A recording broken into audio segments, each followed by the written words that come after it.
and kind of get quickly, so last week, I have had, the TA hasn't, I'm gonna grade, the extra credit.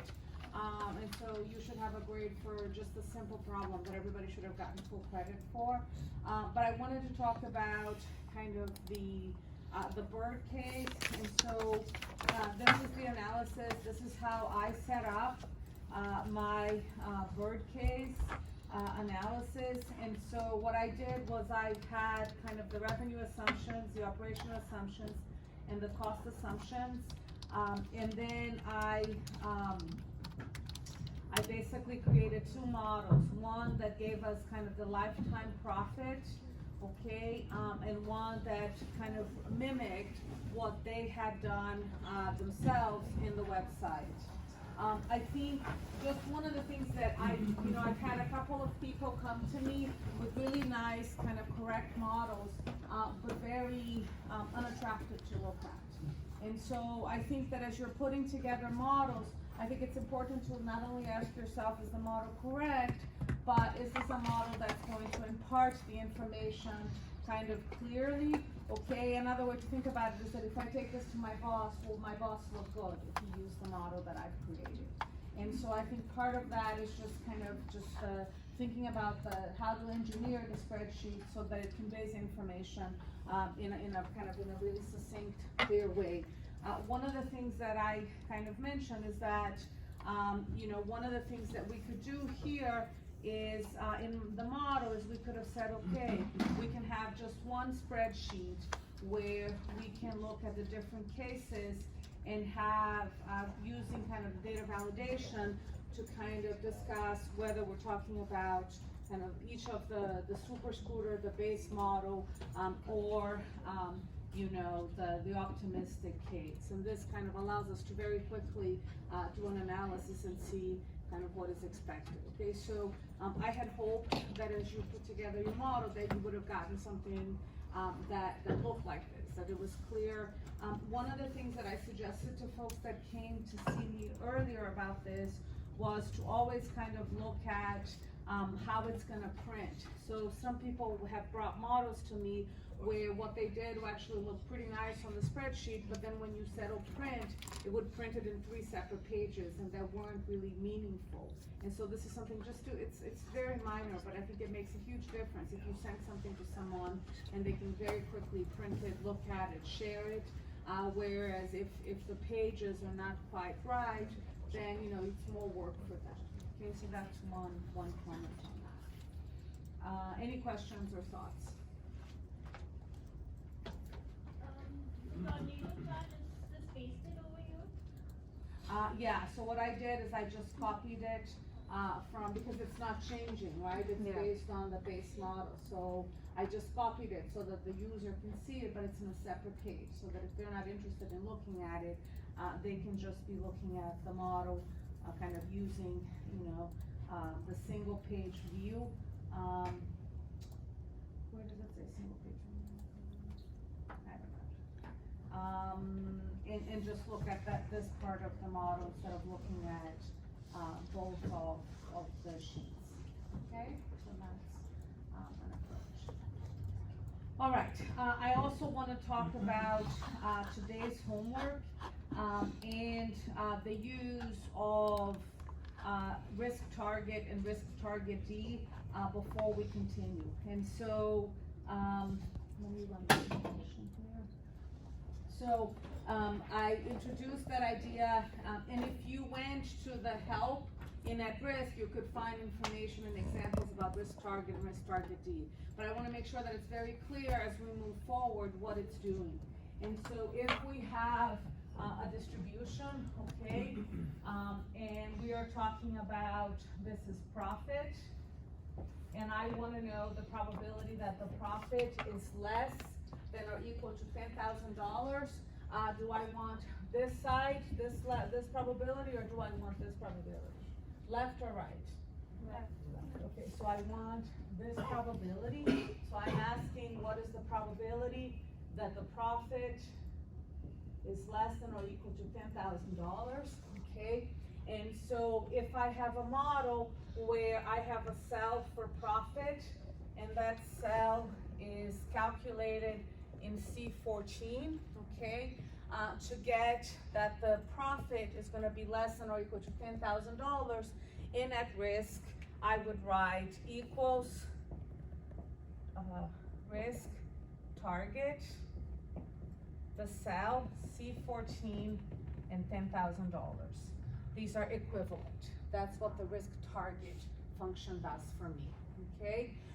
If I wanted to know what is the probability that the profit is greater than 10,000,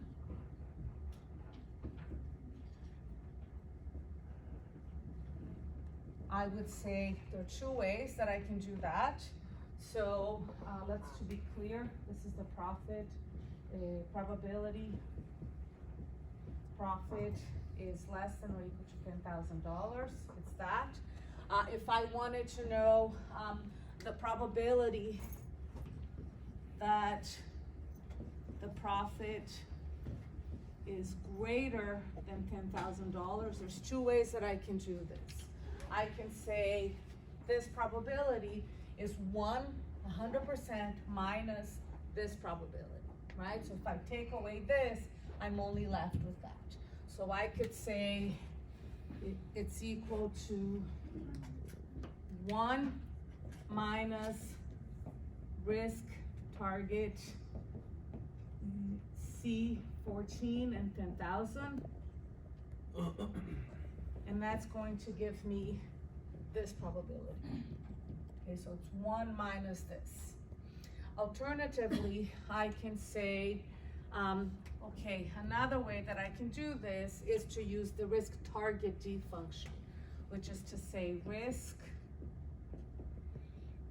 target D, so this is different, okay, so that's the descending part, this part of C14 and 10,000. Okay, so it's gonna give me the tail of the distribution, okay?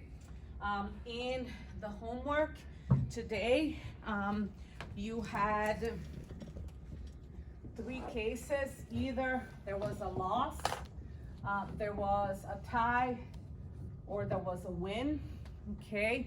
And so where the location of where the outcome was in the outcome was in what cell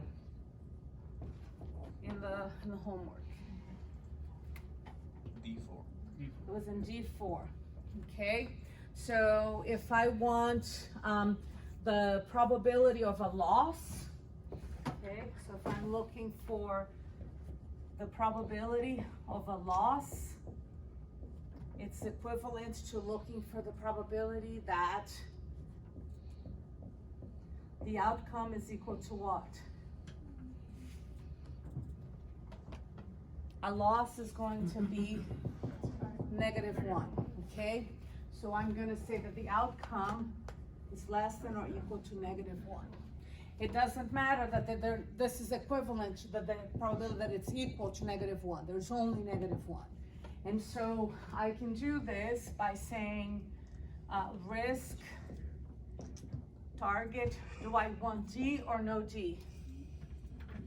No D. Less than or equal is just risk target.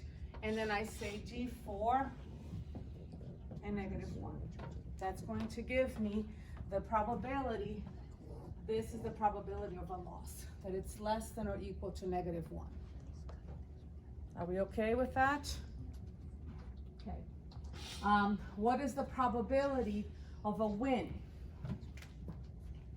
So probability of a win is the same as the probability that the outcome is equal to what? That it's equal to 1, okay? So I can write this as, okay? So I want, this is what I'm looking for, okay? So how can I do this? I only have the greater than something or less than or equal to something. I don't have a function that gives me it's equal to, right? So how do I get 1? If I want to know what is 1 going to be greater than what? 0. So one way for me to get the probability of a 1 is to say, okay, this is the same as the probability that the outcome is greater than 0. There's only one thing that is greater than 0. It's the win. Yeah? So I can write that as risk, target, D or no D? D, because greater than, it's the D, okay? And this is going to be D4, and what is this? 0. So if it's greater than 0, I have a win, okay? Alternatively, I could say what? It's 1 minus the probability that it's what? Less than or equal to 0. Yes or no? Yes. So I could say alternatively, I could say it's 1 minus risk target D4 and 0. So it is 1 minus the probability that it's 0 or negative 1, which leaves me with just the win. Okay? Okay. How can I get questions? Is this okay? So if it's a win, if it's greater than 0, and this is 1 minus the probability that the outcome is less than or equal to 0. But if it's 1, the probability that it's less than or equal to 0, I'm taking out these two probabilities. It means that I'm only left with this.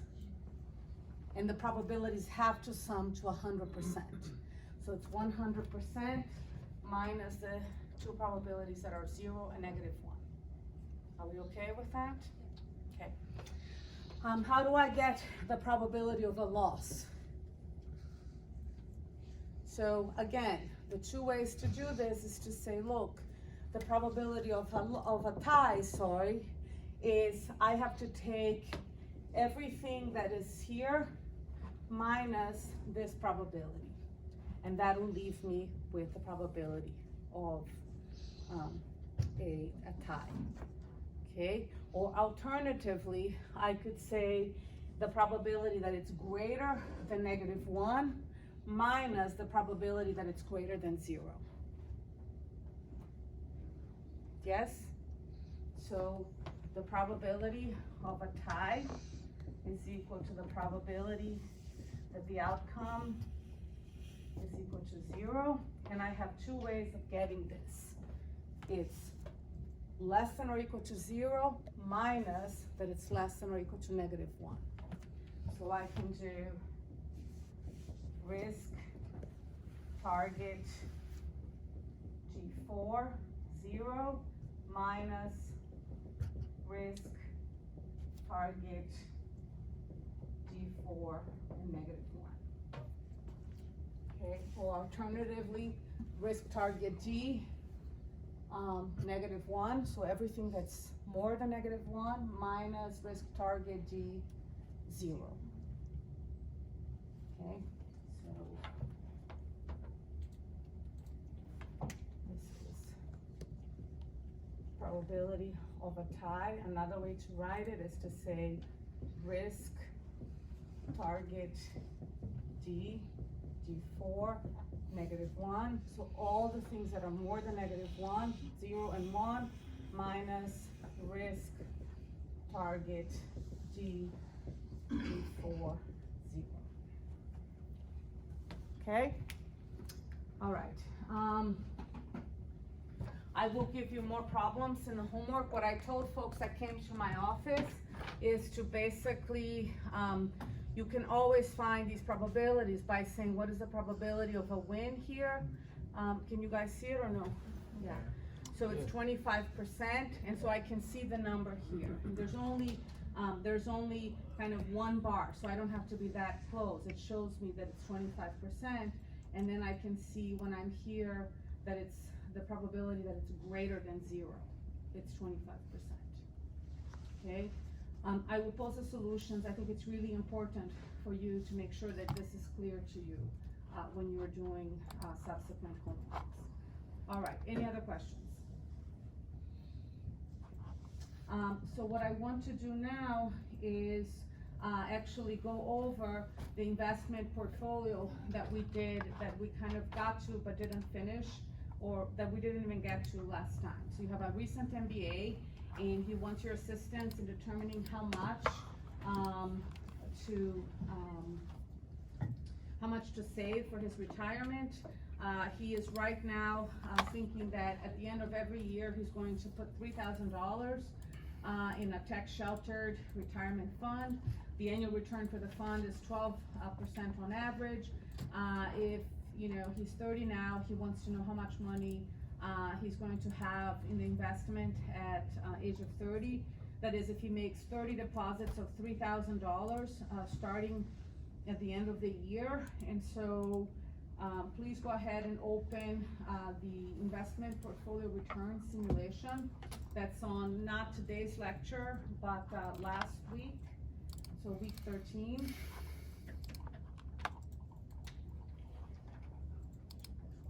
Are folks with me or no?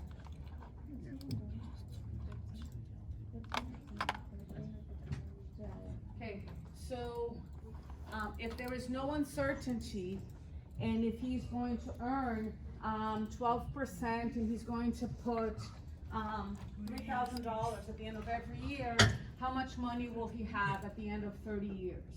So what is the function that I need? I need future value, okay? He is going to put in 12%, so that's the rate per year.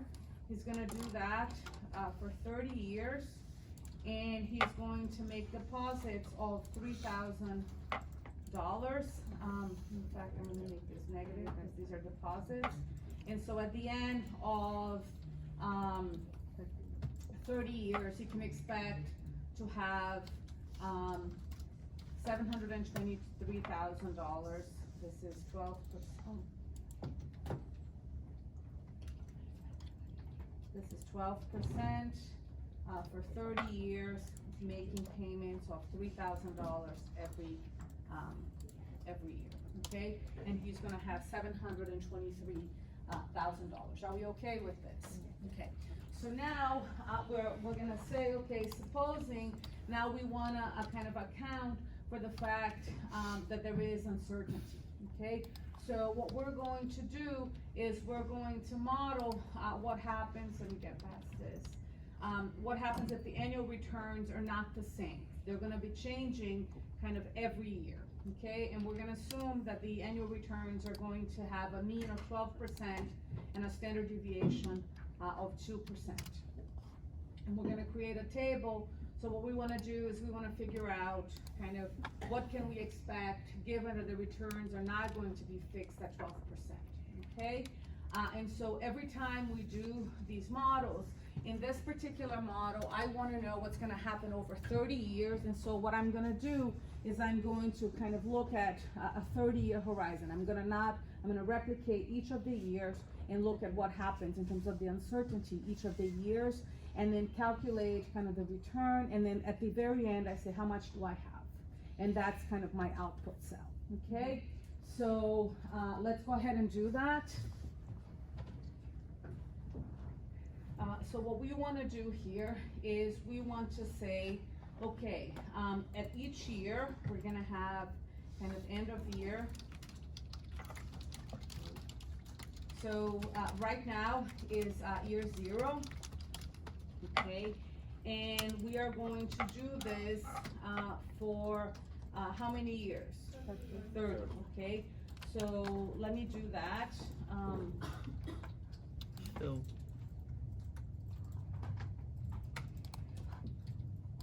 Okay, so what I'd like to do, how do I get the 30 years? So I'm gonna be at the 0, I'm gonna go to home, fill, series, it's a column, and I'm gonna end at 30. We've done, what happened?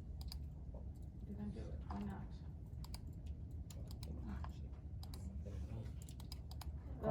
Column. Thank you. Column. So now what's going to happen is this, okay? Is that, at the end of the first year, so now what we're gonna do is we're gonna, kind of look at the return for each of the years, and we're gonna look at what is the asset balance at the end of each of the years, okay? So, what's gonna happen here, okay, is that, right now, I'm going to deposit, $3,000, okay? And so, I'm going to, every year, at the end of year 0, I'm gonna deposit $3,000, are we okay with that? Yep. Okay, so then, each of the years, I'm going to have a return, okay? So what I'm going to do is I'm going to say that we are told that the mean of our return is 12%, and that we have a standard deviation, okay, of 2%, are we okay with that? So what I'm going to do is I'm gonna model the return over each of the years. And so, so when I want to kind of, insert here, how do I know, how do I insert a risk normal? So I can either just type risk normal, please don't do it, and I can say this is the mean, and I'm going to lock it, and this is the standard deviation, and lock it, and then I'm going to get a return, okay? But if I don't know how to do that, what I'm going to do is I'm gonna say, all right, under the defined distributions, I know that the return from each year is gonna be given by a normal, so I select the normal distribution, please do that. And then here, I'm going to use, this button right here that allows me to select the cells, so 7%, 12%, and for the standard deviation, 2%. And then I say, okay, I don't know that I can do the locking, that's the problem. Okay, so I need to be careful because these are not locked, and so if I do that approach, I need to come here and lock the B7 and the B8. Are folks okay with that? And let me take out the color and so that you can see very well. It's risk normal with a mean of 12% and a standard deviation of 2%. And so either I can just type it directly or I can use the cells, but then I have to go back in and lock them because I'm gonna have to have different returns for each of the years. Are folks okay with this or no? Yes? How do you define, so you just click on this and just, okay. I'm not able to. Yeah. Listen, Okay. is it a normal distribution? Who else is having trouble? Okay. Did you load that risk? Yeah, me neither. It doesn't let me load. Hasta porque no está abierto ahorita. Si lo he abierto, voy a verlo 7 veces ya. Where you can choose normal distribution. Normal distribution? Have you run it? Yeah, Yeah, there.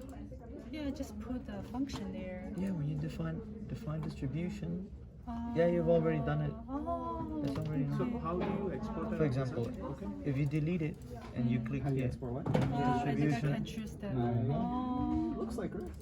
and then you decide like But I put mine in. which, you know, Oh, I put mine in wrong. and you can just go like okay. it. Yes. Yeah, if I locked it, the result changes. It's supposed to keep changing. I think. Yep. If you hit F9, I think it's gonna change every time. Yeah, but it won't change from 0.9 to 1 directly.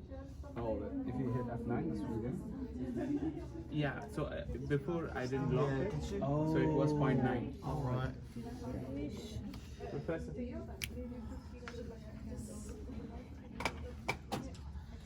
neither do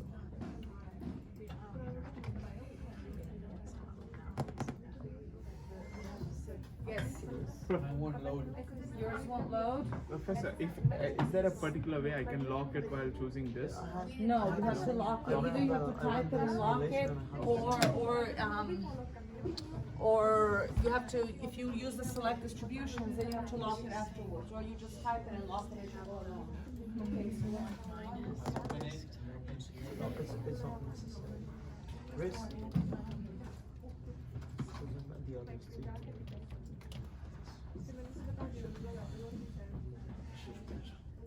I have the same on that.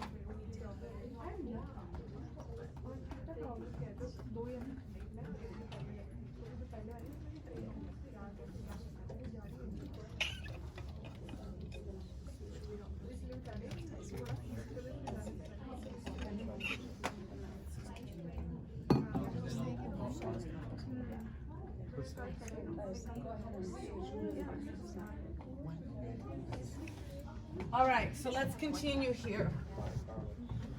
So whenever you load at risk, okay, please take a look at the middle screen. I think the thing that you always want to do is turn on the colors, okay, so that you can see that you have the cells.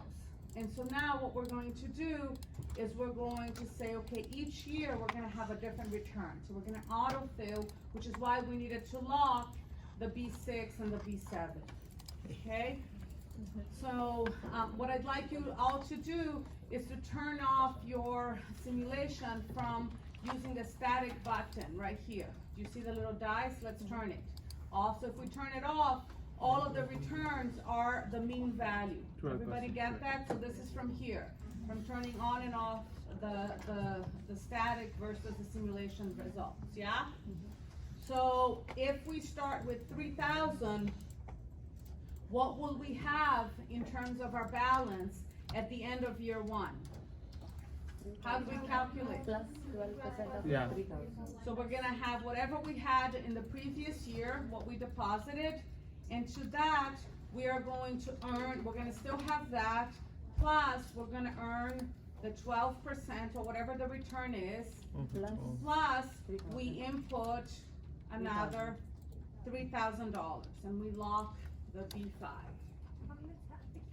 Are we okay with this?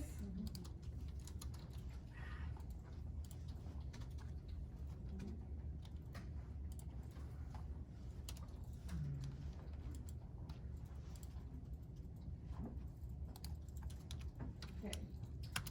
So you know what I think happened here is that, here I'm assuming, that we've inputted some money at the end of year 0, but actually, we are inputting the first year at the end of year 1. So this is actually what we have. At the end of year 1, we had nothing, so we earned nothing. We put in 3,000, and we're gonna do 3,000 until the end. And so if there is no uncertainty, we should get that. So just to be clear, we are not putting any money in at the beginning. That's what it says. He's gonna do it for 30 years, okay? And so we are really putting the first money at the end of year 1. And so, there was nothing beforehand, we just get the 3,000, and then in subsequent years, we get whatever our balance was, times, the interest rate, plus another 5,000. Are folks okay with this? Okay, so if the interest rates are 12%, we should get exactly what was predicted when we used our formula. Are folks with me or no? No. Okay, so, is my simulation complete? No. What do I need, how do I know that my simulation is complete? You need to have a blue cell and a red cell. At Red least cell. one blue cell and at least one red Red cell, cell. Yep. okay? And I don't have a red cell, I don't have an output measure. So if I ran my simulation, at risk would generate all sorts of returns, but it would keep track of nothing. Because that's how we tell it, is when we say this cell is the output. This is what we'd like you to keep track of. So what is the output in this model? What do we care about? Future value.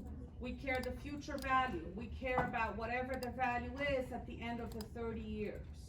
And so this, we're gonna say this is our output value, the balance of the asset at the end of year 30. And we could call it anything we want. So I can just keep this, or I can say final balance, okay, whatever I wanna call it. Are we okay with this? So now we have, we can, I think mine may have, no, okay, so now I'm gonna turn on my simulation, and now I see that as I press F9, right, my ending balance is gonna change, right? Because the return from each year is kind of varied. Are we okay with that? Okay, so remember, when we run a simulation, we basically set up the inputs, and so here we're gonna simulate over 30 years, so we replicated the number of periods. We set our output of interest. In this case, it was the ending balance of the fund, okay? Step 4 is we have to run the simulation. So we go and we click, start simulation. Okay, so now we have a distribution for our final balance. Okay, so now we can analyze the outputs and calculate some summary statistics. Okay, so let me ask you a question. What is the expected balance on this fund? What is the expected balance? Final Risk- balance. risk mean. Okay, so how do I get that? Mean. I think that's a good diagnose. Okay, the expected final balance is going to be given by saying, all right, I want to take the mean, the average, okay, of all of my final balance. And so it's telling me that I can expect that on my average, my expected final balance is going to be around 724, which is not surprising. It's very close to what we expected when we just said the return was always 700 and always 12%. Are we okay with that? So it's the risk, we always do the risk mean of the cell that we were keeping track of, okay? What if I say to you, okay, what is the minimum that I can expect to get? How would I get that? It's the risk, and then what? Min. Min. How do I find this? If I don't know where to go, I can come to at risk, and under insert function, under the simulation results, I can see, there's the min, risk min. Do you see that? Yeah. And then it's gonna say, okay, what is the data source? What is the output? Well, the data source is this. This is and I want, so this is going to be, so what it says, right, is that if I am kind of planning my retirement, I need to know that it's possible that I may not quite make it to 700,000. If things do not go my way over the next 30 years, this is as bad as it could be, okay? On the other hand, if I say, okay, what is the maximum that I could hope for? Again, right, I can go here and I can say at risk, insert a function, there's the risk max, and it is the data source is my output, and it says, okay, you know, on the maximum that I could possibly ever get is around $950,000. This is correct. Are folks okay with this? What is the issue? Okay. This is correct. Then what is the issue? Yes. I'm getting the same values for Yeah. expected minimum and Okay, are you pointing to the red cells? Have you run your simulation? You need to run the simulation. Otherwise, it will just, so click run simulation.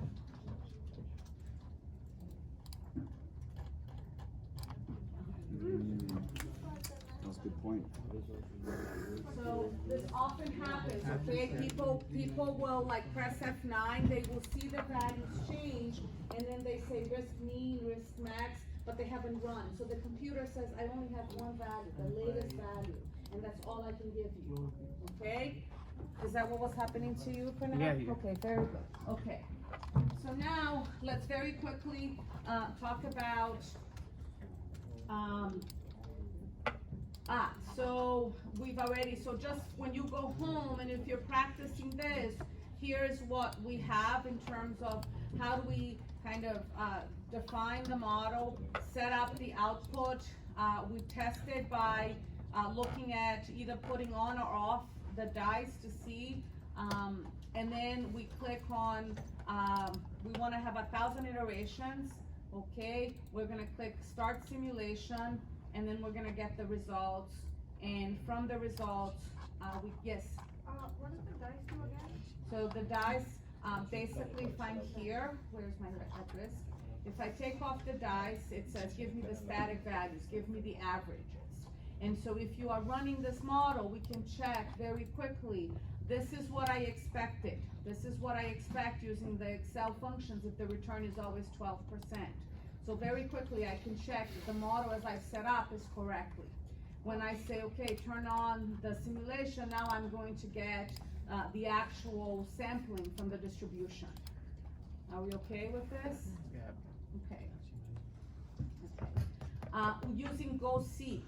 Okay, so the question is, how much should he invest if he wants the mean of his portfolio, the expected return to be at least $1 million, okay? So we're gonna do this by using the advanced analysis and GoSeek. And the way that we're going to do this, so let's do that. So under advanced analysis, we have GoSeek, yeah? So let's go ahead and says, listen, what we would like is, we want the mean of our final value to be $1 million, and we want to change what cell? We want to change how much we're investing each year. Notice, so let me stop for a second. Take a look, please take a look. Notice that I was very careful about not typing 3,000. That I was very careful about saying, hey, the return is going to be tied to my original annual investment. If I had just put 3,000 here, I can't do it because there is no linkage between the input of what I'm depositing and the output that I'm going to get. Do you guys see that? Okay, so let's go ahead and do it. So again, GoSeek. I want to change, I want to set the mean of my final value to a value of $1 million by changing the cell that is the annual investment. Okay, and then I can say analyze.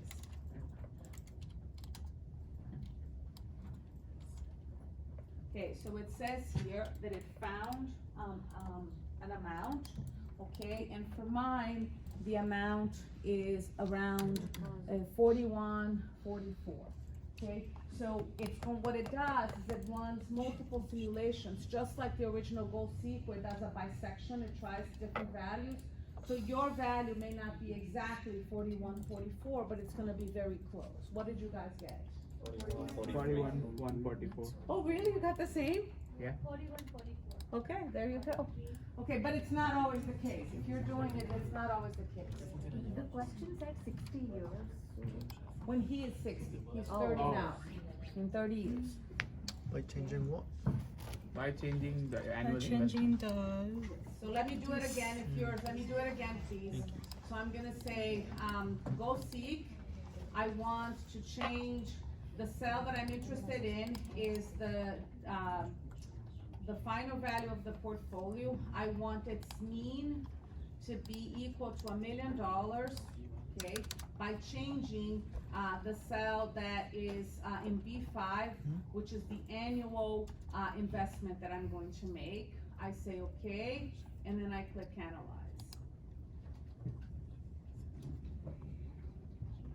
Okay, and so there it is. Do we store this somewhere? What do you mean restore it somewhere? Like for reference answer. Okay, or you can say no. Oh don't my do it. God. Okay, so here it says, all right, so if I were to invest 4144, my expected value would be around $1 million.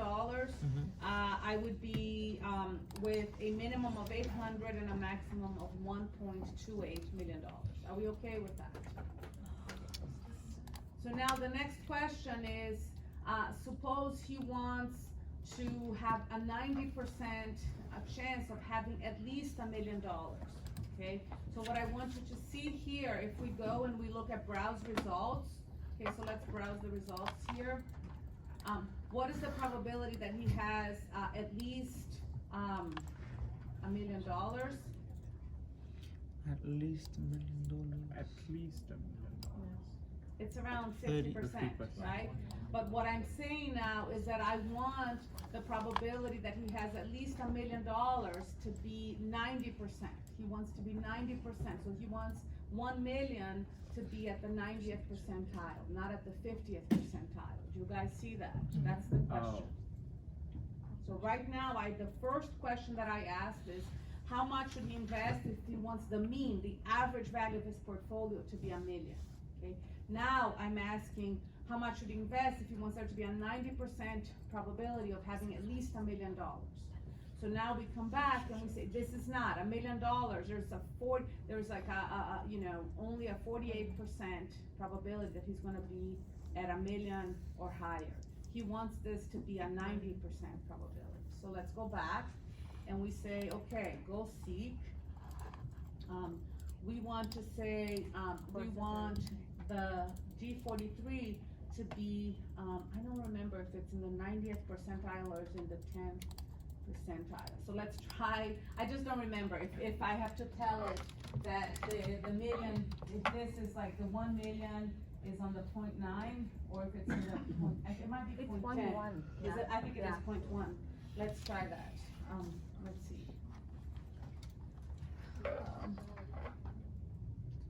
Oh, I see. Correct? I see. So I need this to be 1 million, okay, and I need to change this to, I think it's 0.1. Let's try, okay? I'm not sure. I don't remember. Okay, so let's analyze it.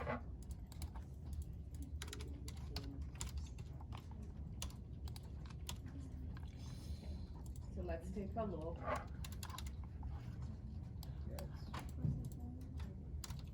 Okay, Yeah. so the probability that he's gonna have at least $1 million is like around 89%.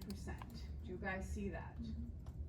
So you changed the point Oh, one wait. instead So of let me X. show you, let me show it again. So I wanna do, go seek, I wanna say that I want, the 10th percentile to be $1 million. Okay, so that, there is just a 10% probability that I'm here, and there is a 90% probability that I am, more than $1 million. So when we do this, we have to switch off the dice because that is what you've done. What do you mean switch off So the dice? like, our value shouldn't change because all your values are the same. No, but it doesn't matter. Okay. I didn't touch it. Okay. I didn't touch it. I think, here, you can have it on or off, it doesn't matter. So let me cancel out of it, and let's put it back on, and let me do it again. It has no relationship. Okay. 4, 5, 5. Okay, it changes everything to the same values. Yes. Okay, so it's, and so now we know that, if he wants to have a 90% probability of having at least $1 million, he needs to put in 45.59. Okay, or around $4,600 each month. Are we okay with this or no? Yes. Yes. Yes? Okay, very good. Okay, so again, we're gonna use go seek. We're gonna set the output cell, and then we're gonna say we want the mean of it to be set to $1 million, by changing the annual deposit, which in my case, in this spreadsheet is in B5, but originally was in B1, okay? And then we click analyze, and then we get the result. So this is just so when you go home, you can remember how to do this, even though we're doing it a little quickly. Okay, an important caveat is that sometimes when you are working with at risk, let me see if it does it.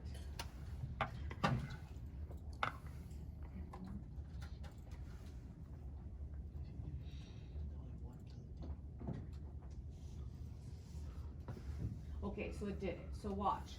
So I originally, I put, I said, this plus this is 14, and then I changed this to 6 and it didn't update. Okay, well, I'm gonna change this to 100 and it doesn't update. Do you guys see that? So whenever you're using at risk, this is really important. Sometimes students are like totally thrown off by this, because they're like, oh my God, I'm like doing stuff and my spreadsheet isn't responding. What at risk does is it makes it so that your calculations go to manual. So what that means, okay, is that if I want it, I have to press F9 for it to update. So watch, I'm gonna make this 10, but if I press F9, it updates. So there's an easy way to fix this, and the easy way is under formulas, under the calculation options, it at risk switched it to manual, and we just wanna go back to automatic. And then it's okay, but this freaks students out. I will tell you, if this happens on a test, I just don't want you to be freaked out. All you have to do is go to formulas and switch to automatic. If you forget, I will tell you in the exam, okay? But at risk does that. I don't know why, it switches it to manual calculations, okay? All right, any questions on this? So importantly, the takeaway from this is that you can do Go Seek, okay, with that risk. And anytime you are doing something where there are multiple periods, you have to replicate the periods, and then you never have a simulation unless you have at least one blue cell and at least one red cell. And the green cells are just summary statistics, okay? All right, so let's continue. This is,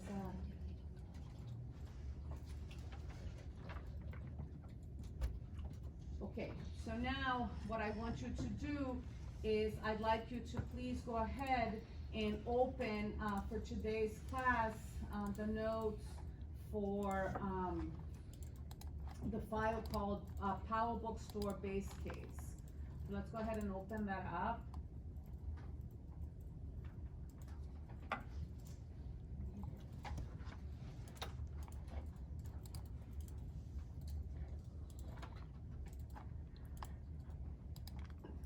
And so what's happening with the Powell bookstore is that you're going to, this is a, we've seen this problem, this is the news vendor model, we've seen it like 50 times now. We're seeing it again, but this time the only twist is that when they order the books, they're gonna get some discount. And so if they order only up to 999 books, they pay $24 per book. If they order between 1,000 and 1999, they pay 20. So there's discount, and this is called an all quantities discount. Okay, there's some situations where you get a discount in the incremental part. But here, if you buy 3,500 books, you're going to pay $17 for all of the books are going to be sold at $17. Are we clear with that? Okay, so here. The first thing I want to do is when we create this models, there's always in simulation, there is always is the same recipe. You create a base model, okay, if there is no multiple periods. So what we just saw had 30 years. If there's 30 years, 30 houses that we have to see, 100 customers that we have to speak with, then we replicate them. Otherwise, we create a base model, and then once we have the base model, we add the uncertain parameters, we add the output, and then we run the simulation. That's the recipe, always, okay? So because of time, I basically created the base model. The only twist between what we see now in this model and what we saw before is that we have the discount, okay, on the units. But once we buy the books, we sell them at a price, and if we have leftovers, we discount them to sell the remainder. That's it. Same as in the homework, same as what we did in class last time. Okay? So, let's go here.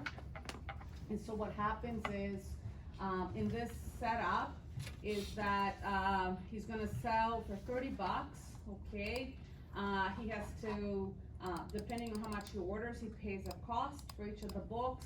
And then if there are any left over, he steeply discounts them and sells them at $10 each. Yeah? Mm-hmm. So very similar thing. So what I'd like you to do is let's go to the basic simulation here. Everybody has opened it up? Okay. So I want you to see here that this is exactly what we did the last time. We are going to have some demand. We're gonna make a decision about how many to order. Based on what we decide, we're gonna have some number of units that are sold, some that are sold at a discount, and then we have revenues that are full price, revenues at the salvage, and then we have to calculate the cost, okay? So if I order 2,500, what is my cost going to be? If I order 2,500 books and to put them in stock, what will my cost be per book? 1850. 1850. So I just wanna make sure, how am I going to get this? What function am I going to use here? It's a VLOOKUP, okay, based on the order quantity. I'm gonna VLOOKUP, what is my table array?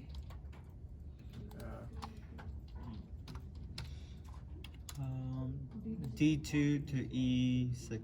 Yeah, so D1 to E6, and then what kind of, true or false? True or false?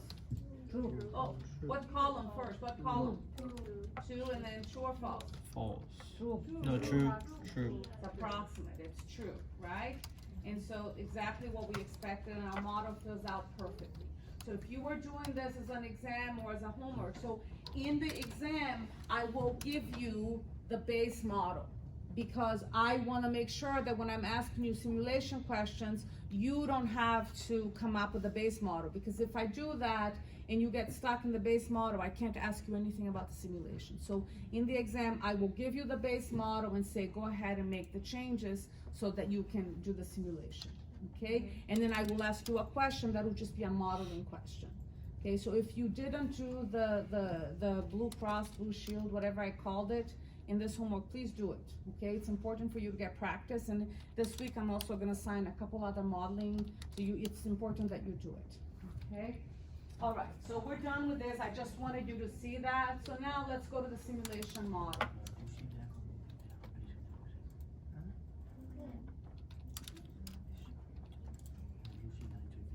Are folks here with me or no? Yeah.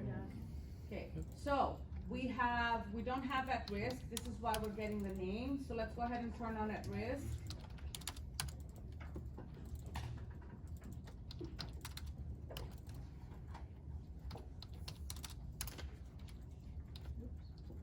Did it crash?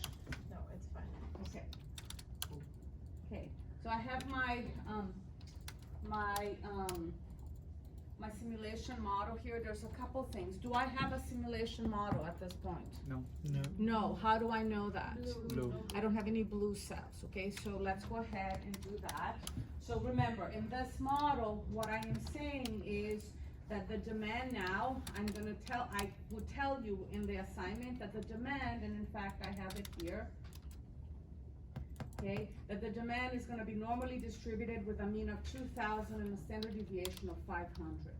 Okay, so I'm going to say this is gonna be the demand in my model. And notice that if I come here, you can see that I calculate, this is very similar to the homework, yes? And so I need to change my demand. So I'm gonna go to define distributions. It's normal, okay? And I'm gonna say a mean of 2,000, and what was the standard deviation? 500. 500, and I'm gonna say okay. Okay.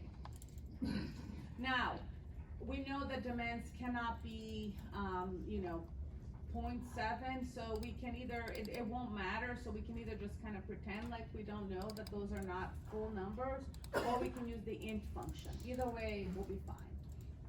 Okay, I just took out the additional zeros and just pretended like I'm getting full whole demand. Okay, alternatively, I could just write risk normal 2,500 myself. Are we okay with this? Okay. What is it? What are we supposed to put in the static value? You don't have to. It picks, okay, so that's a good question. So listen, take a look. When I look, let me take out the colors. When I double click on this, it has this risk static. You see that? That's the value that when I don't have the dice on, okay, that's the value it returns to. You don't have to put that, because the reason why it did it is because I used the defined distribution, and it picks whatever value is in the cell to start with to be the static value. So let me do this again. So let's do this. So watch. Don't do it. I'm just gonna do it myself. I'm gonna put 1,500. There's no formula. Don't do anything. Just look at the middle screen.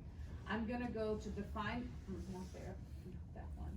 I'm gonna come right here and I'm gonna say define distribution, normal, okay, and I'm gonna say 2,000, and this is 500, but look, do you see how it picked up the static value? What was on that cell is Right. 1,500. You don't need to have a static value. It's not required, it's just what Excel does. Watch what happens if I don't have one. Now, it just gives me the risk normal 2,500. That risk, the static value has no impact on the distribution. Are we okay with this? Right. And notice that even if I have the dice on, I have these, there's different values, and if I take the dice on, it goes to the mean anyways. It returns the mean. Are folks okay with that? So whatever value you have there, it will use it as static if there is one. If there isn't, it won't, it just uses the mean when the simulation is not on. Are folks okay with that? All right, that's a good question. Thank you, Bowen. No, it wasn't Bowen, it was. Bowen. How was that? Okay. I'm missing, so I have to be careful now. In the homework that you did, the cost was just multiplying what you had as the order quantity times the price per unit, right? But now we no longer have that, because now we get the quantity discount. So just like we did VLOOKUP in the base model, we have to use the VLOOKUP to get the new cost here. Okay, so the order cost, so if I order 500, the cost is going to be, I need to find the price, right? So VLOOKUP, what am I looking for? What is the order quantity associated with this cell? 500. What? Can you just say it out loud a little bit? 500. 500, so I'm gonna click on the 500 right here. And I wanna look that up, in what table? Same table. Same. Same D- table, D1 to D1 to E6. I need to lock it this time. Okay, I'm gonna return which column? 2. Second. 2, and it's going to be a true or false? True. True. Okay, so now that's the price per unit. So to get the order cost, I need to do what? Multiply that price per unit times what? Order quantity. Times the order quantity. And where's the order quantity? It's B17, the 500. Are folks okay with that? Yes or no? Yeah, it's stuck. Yours is stuck? Oh, I'm sorry. Okay, so we should get 12,000, yes? Yep. And then as we, autofill across the way, we should get different costs. Yep. Yes or no? Raise your hand if you're having trouble. Where is it?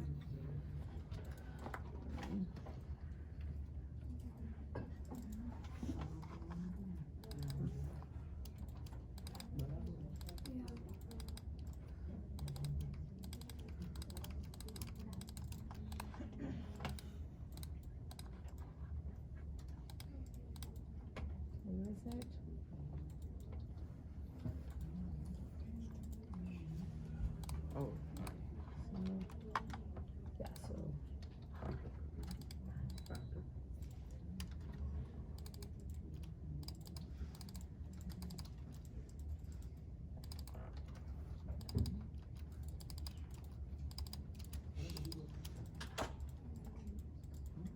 Generally need to run this more. Okay, all right, so now, do we have a simulation? Do we have a simulation? Yes. Yes. Yes, because we have one blue cell and at least one red cell, yeah?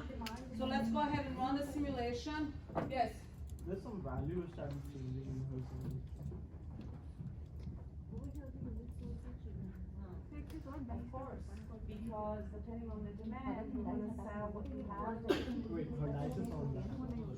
Her dice is not, you turn it off. Then it go to saddlebag. That's right. Okay. All right, so let's take a look, please, take a look. We have a lot to cover, guys. Please take a look. So it is like 90%. Please take a look at the middle screen. Cell. Okay, so 2,000 if I have my dice off, nothing happens. If I turn on my dice, okay, so watch what happens. So look at mine. So my demand is 2036. If I stock 500, how many can I sell? 500. Just the 500, because I don't have enough. I get to 2,000, I still can only sell 2,000. When I stock 2,500, what can I sell? Just the demand. Even though I have a lot, I cannot push it on more people than the demand. Are we okay with that? And then you just have to believe me that the calculations are correct. They're exactly what you did in the homework. But now we just have, the prices are going to be dependent on the quantity that we ordered, okay? So if we run the simulation, I'm gonna run it again. Okay, so, what is the, best choice here? What is the best choice? What would you, suggest, they, stock? What is the best stocking quantity? 2,000?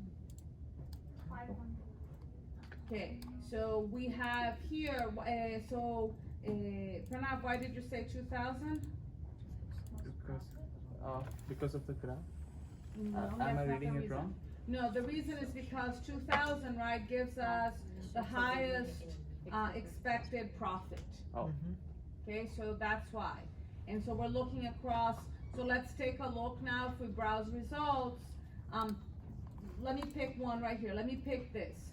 So when I browse the results for 1,500, I want everybody to understand, right, that with 1,500, like 90% of the time I don't have enough because the mean is 2,000, right? So I know that like at least like more than 90% of the time I just sell the 1,500, and then there's every once in a while I have low demand, okay? So now let's look at the distribution when I stock 2,000. So the distribution of profits. And so this says that, guess what, about, sorry. Oops,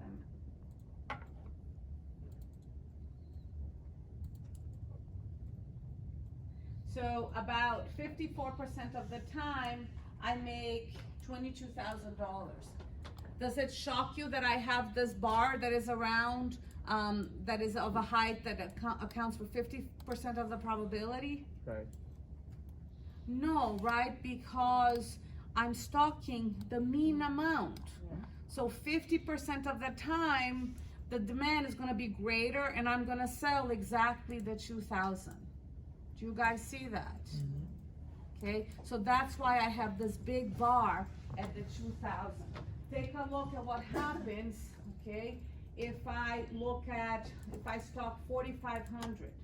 If I stock 4,500, I have kind of pretty much the whole distribution because, right, so let's make sure. If the mean is 2,000 and the standard deviation is 500, what is the 99% confidence interval? What is the upper bound of what we think we can see?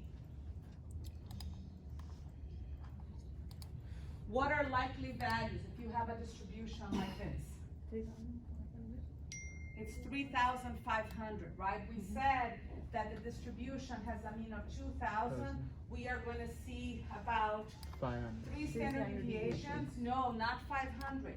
So 1,500, right? So 3,500, and on this end, about 500. Yeah. Those are the likely values. Do you guys remember that? Yes. Yeah. And so if I stock 4,500, there is pretty much no demand that I can't meet. Okay, and so take a look, please. If I look at the distribution of the demand, okay, here's my distribution of demand, right? And so when I look at the profit, okay, the values are different, but the profits I earn mirror the distribution of the demand because I have plenty. I can meet any demand that occurs, I can meet it. And so my distribution of profit is gonna follow the profits that I get based on the distributions that I see. Yeah, the demand distribution that I see. Okay, so let's talk about, yes. Where did you see to find the minimum quantity? So how did you come up with the answer of 500? So I found, so my choice right now is that I think I should stock either 2,000, okay, 2,000, because this gives me the highest expected value. This is the highest expected value. Yes, Eli. So, say that again? At the 500, because in a normal distribution, it's What is it? standard deviations. Right. Yours is So how one much? standard deviation is 500, two standard deviations is 1,000, three standard deviations is 1,500. So 2,000 minus 1,500 gives you the 500 as your low value, Okay. and then 3,500 is your high value, High value. and that gives you the 99% percentile. Okay, so we look at this. Yeah, right. So this is at 3 standard deviations below the mean, 3 So standard let's say deviations if, above the mean. so whenever there is a case, so if there is like what, the, between the mean, I minus the standard deviation. You always, if she's asking 99 percentile on a normal distribution, you always do 3 standard deviations. Okay, So if you have she's that's asking- 99.9. Okay, so she has 99.59, that's why we're doing 3 standard deviations. If she had asked for 90%, then we would have gone for 2. I forgot what 2 standard deviations is. Is it 90%? I forget. I forget what the number is. It's like Okay. So 99 is 3, 2 is like I chose, I clicked on 95. what? Okay, well, we can see it. Let's just Yeah, make- let's just 1/3. make it- Let's just make it like, this would be 2 standard deviations at 1,000 and 2,000. Oh, okay, 95.6. At 90 or 95.95. If she had asked for 95.5, then I would have chosen what? 2 standard 2,000. deviations. Yes. 1,000, yeah. Would be minimum and 3,000. 2,000 So let would me be take the a maximum. look. Yeah. Okay.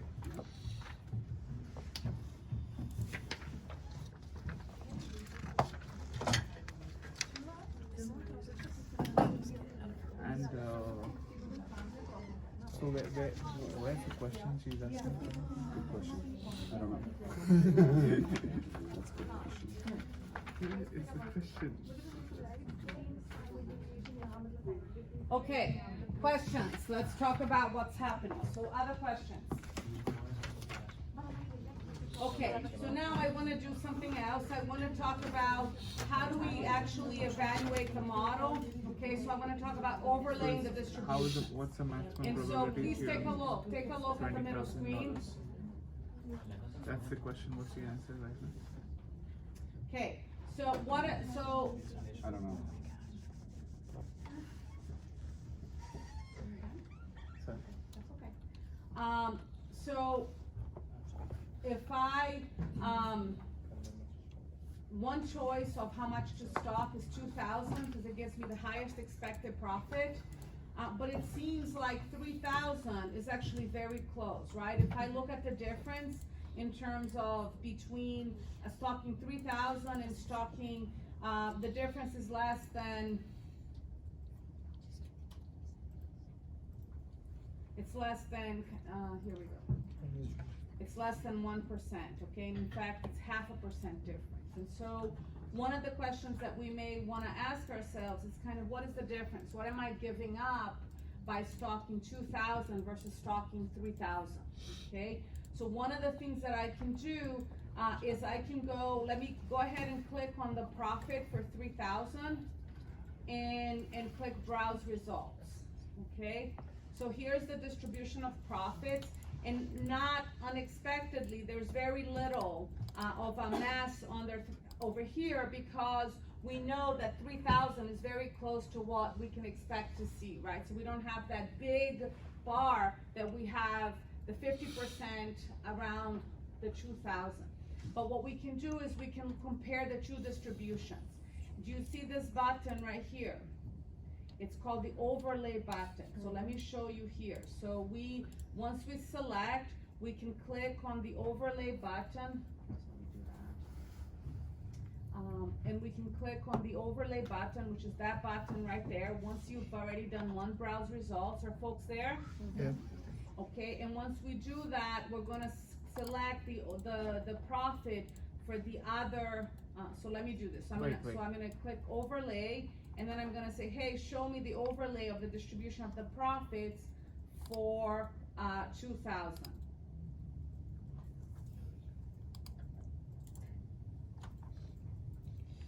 Okay, so what is this showing me?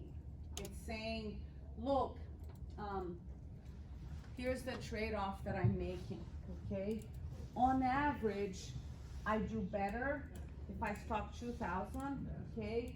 And I never have this upside potential of profit, because 50% of the time, I'm gonna be out. I only have 2,000. If I stock 3,000, I have kind of this up potential of profit, but this is offset by having a lot higher likelihood that I have lower profits.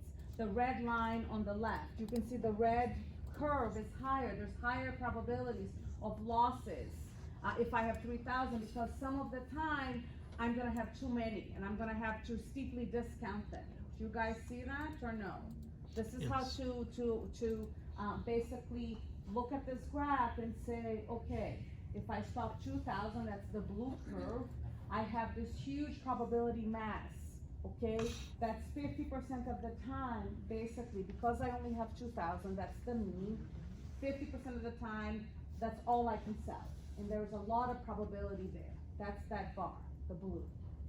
With the red, I'm stocking 3,000, okay? Oh, So with the red, there are many more possibilities for me to sell more, so I can have higher profits beyond like the tall blue bar.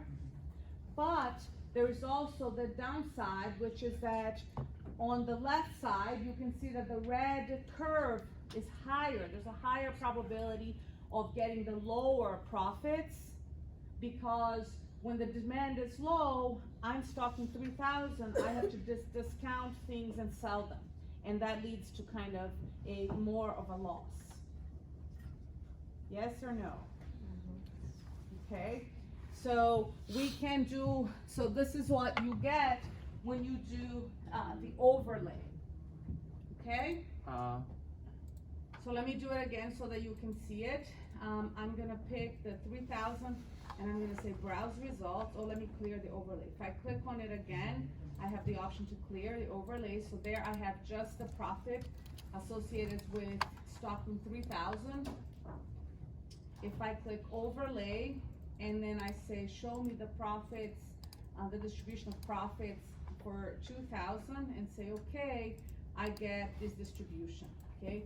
So let's take a look here so we can see some results, okay? Some of the results, it says, take a look. With the 3,000, I can, the most I can lose, I can have a loss of $16,000.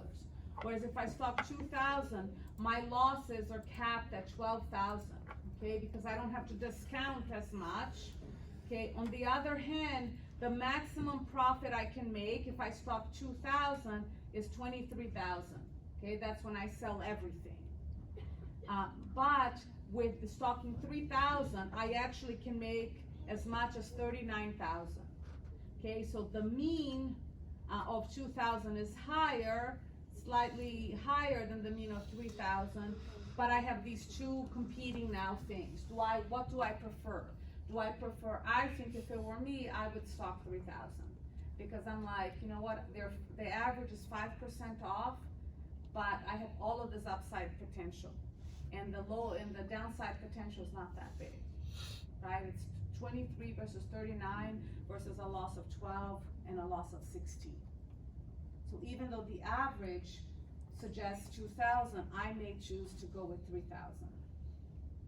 Yes, thoughts? And what's happening here, right? Yes, Leslie, did you have a comment? No.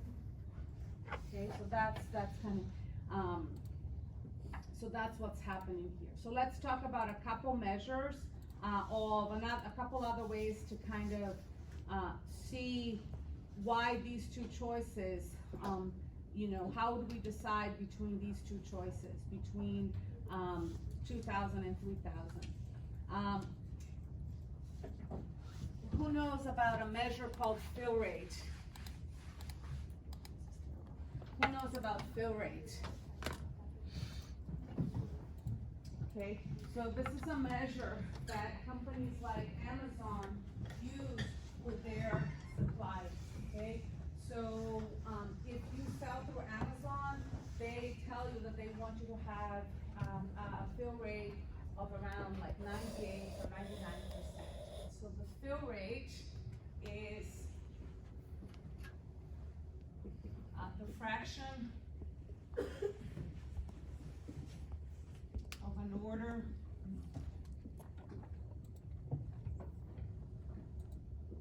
And in Amazon is the fraction of orders, okay, filled